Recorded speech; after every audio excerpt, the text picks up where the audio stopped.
Because we've already been thinking about this.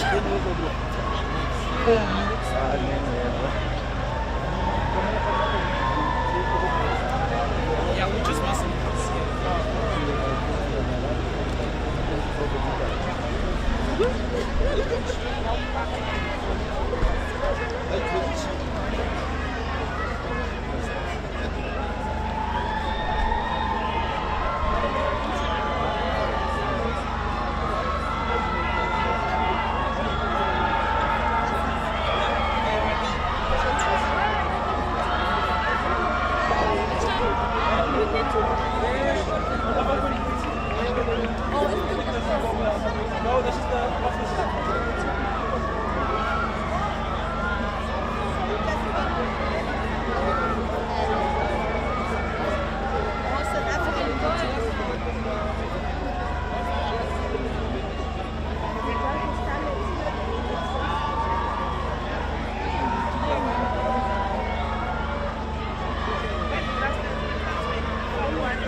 I've just returned from the Eastern Cape where I was.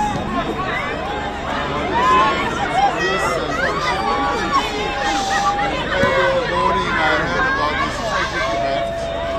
It's very sad in this government. The passing of so many people here in Johannesburg. This is unprecedented. Johannesburg has never had an incident like this where so many people die as a result of a fire in the center of the city. So this is tragic. This is very sad, and I want to pass my condolences and that of the government to the families of those who have passed on and those who are still in hospital. I'm told that as soon as the fire was reported at 1:19 in the morning, in 10 minutes the firefighters were here. That is a real good and quick response which we must recognize on the part of the province, the city, that they have been able to be ready for calamities and events like this. A response of 10 minutes when there's such a devastating fire is something that needs to be recognized. The sad part is that much as they fought the fire, they were not able to save everyone. And some people were saved, up to 49, but it's said that we've lost up to 74 people, and some of them children. who must have died very, very tragically. And this is the type of death that we never wish on anyone. And the aftermath of all this, in terms of the actions that have been taken, I have found to be in line with what we expect. The people were taken to hospitals, those who were still in a state of shock and injury, to the surrounding hospitals, and those who have lost their homes or accommodation are going to be catered for. The ministers and the MECs and the province and the city are working now full out to make sure that those who need assistance, from accommodation to trauma counseling to hospitalization, are being looked after. Now, obviously, this needs to be investigated. I was talking to the Premier earlier, and we are going through, and they are going through the process of setting up an investigation process, which the Premier and the city will announce in due course. We've got to go to the bottom of what caused this fire, and also address from now on. It's a wake-up call for us to begin to address the situation of housing in the inner city. That a building like this, which I'm told used to be a home for abused women and children, once the lease had expired, it was then hijacked, and we need to get on top of this and find effective ways of dealing with problems of accommodation, of housing and services in the inner city. So the people who are, the mayor is here, the municipal manager and members of the mayoral committee like Councillor Dada, Morero and others are here, and they will be applying their minds, and I want them to find solutions and better ways of dealing with the challenge of housing that we have in the inner city. So once again, condolences to the families of those who have lost their lives, and I know that people will be upset and fearful, and those are issues that we've got to deal with, and we will deal with them. Thank you very much. Thank you. Thank you, Mr. President. I think this highlights the issue, as you mentioned, of the hijacked buildings and the lawlessness that comes with it, which is seemingly being allowed to happen. These people pay rent to landlords. Surely the police can crack the whip, or authorities can crack the whip on these buildings. And this is just one of 100 of buildings around the COJ. Why is this being seemingly allowed to happen, President? Well, not that it's being allowed to happen. It's an overwhelming problem, which the city, I know, has sought and has been working on addressing. This building having been, it's owned by the city, and they sought to try and get order into this building. And they were barricaded, and there were attempts that were made. And but the lesson for us is that we've got to address this problem and root and everything else, root out those criminal elements, because it is these types of buildings that are taken over by criminals who then levy rents on vulnerable people and families who need and want accommodation in the inner city. And it speaks to the type of cities that we should have in South Africa as we move forward. Poor people, yes, need to live in the city, but there needs to be order. There needs to be law and order in the inner city. And the initiatives that we are embarking on through our security forces, through Project Shanyela, is one of those that, working with the city and with the province, we are going to ensure that we root out all criminal elements and restore the livelihoods of people who live in the city. The South African Human Rights Commission has challenged parliamentarians to to change the pie tax to allow municipalities to evict people or carry out evictions without having to go to court. Is this something that you would then consider as Parliament? Well, it's something that really needs to be considered because there are processes that government needs to embark upon from the city level, provincial level and national level. And in terms of according our people the rights that they should have, we often find that there are restrictions, impediments that stand in the way. For instance, when it comes to accommodation like this, when a building is condemned and when we can find alternative accommodation, we go through too many processes, too many regulatory impediments that then can lead to this type of situation. And so Parliament needs to look at this so as to enable us to be able to execute and put in place the rights that our people should have without going through too many difficulties and impediments. That is something that we are also looking at. There are many rules that hold us back from doing what is right by our people.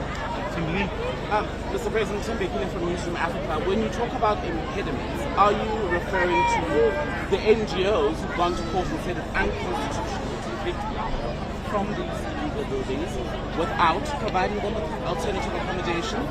And if you say this is a wake-up call, why has it taken the deaths of close to 80 people for this wake-up call to come when illegal occupation of buildings in the CBD has been going on for years? And people have been saying it's a danger. People get raped, they get robbed by criminals who take over. Why should people have to die? Who ultimately takes political responsibility for the lack of a permanent solution to this problem years on? NGOs play a very important role in the life of our country. So we are not standing here to shift blame and to cast blame on anyone. And if anything, we are all responsible for the calamity that has occurred. And we need to take it in stride and say, yes, this should never have happened. And yes, we should be learning a lesson. And sometimes these are very difficult lessons that have been sort of sparked off by loss of life. But nonetheless, this is a lesson, and yes, I repeat, a wake-up call, because we don't want to see a repeat of what has happened here. So therefore, we need now to look at, yes, the regulations, the laws and everything, because we have achieved a great deal. Our constitutional construct has given all of us the rights that we have always yearned for. But we always find that we go through a number of processes as we try to do the right thing. At the same time, there's either too many delays, too many detours that then make it difficult for us to do the right thing at the right time. So that is one of the things that we are looking at also in government, because we are a caring government, and the speed of response that has happened here goes to demonstrate the fact that at local level, at provincial level, and yes, at national level, there is that care that our government does give to our people. It may fall short, but the determination to care for the people of South Africa is a priority, and a top priority at that. So thank you very much, and thank you for coming out this evening. Thank you. Thank you. All right. Well done, guys. President Cyril Ramaphosa. Oh, sorry. Just a bit of the media there. Well, there you go. I've just been listening.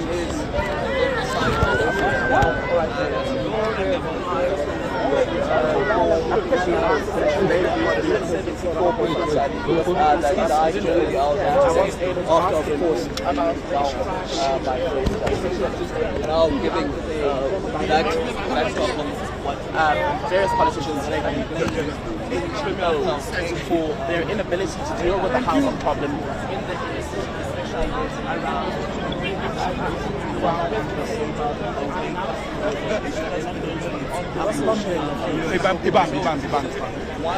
closing of 100 as we do know that paying landlords should really be difficult to practical and give to the livelihood of these landlords and the authorities actually coming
John, ke bone kgati ko pekeng wa re jwa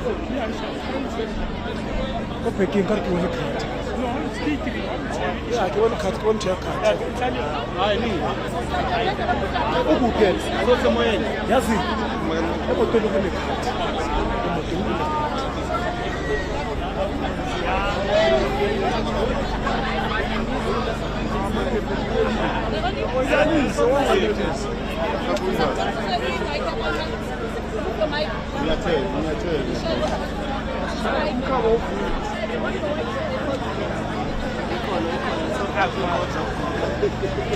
Bamba so, imalami na ye motweni mo lana le khapi. Ya, sisakhali nakalingo uzoza manje.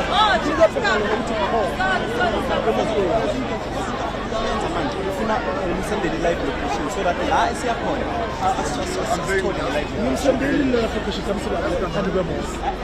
uma live location njengoba sisuka manje So ikhathi la uzosithola live location.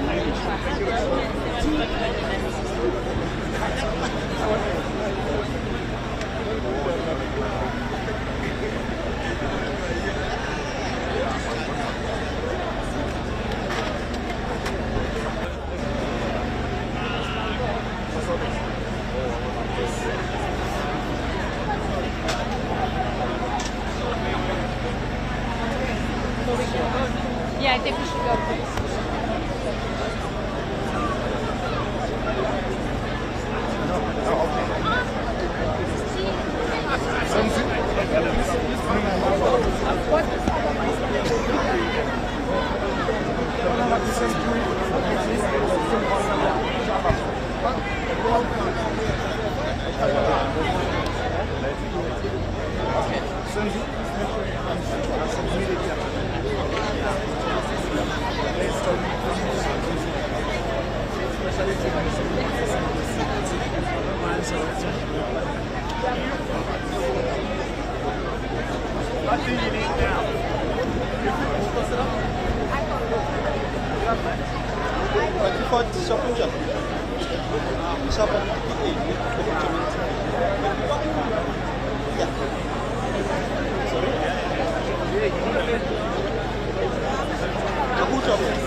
Oh, okay, you haven't gone to the site.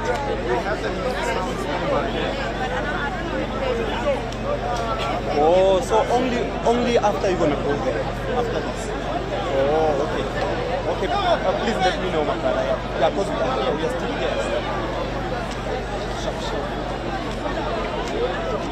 Okay, Tajo.